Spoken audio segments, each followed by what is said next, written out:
Hello guys. Today we are learning the parts of the computer. The hard drive is right here. It's the data center of the PC. For example, softwares is installed, documents and other files are stored. The CD-ROM is right here. For DVDs, softwares and games. Power supply used to power the computer.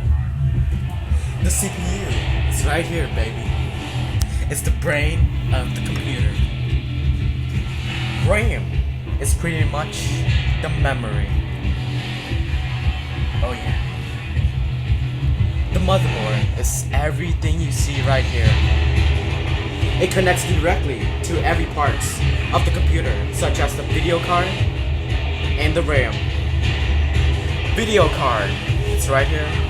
It's what you see on the screen.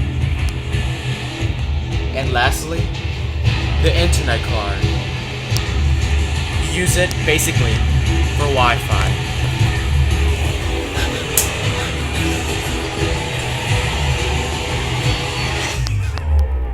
And thank you for watching.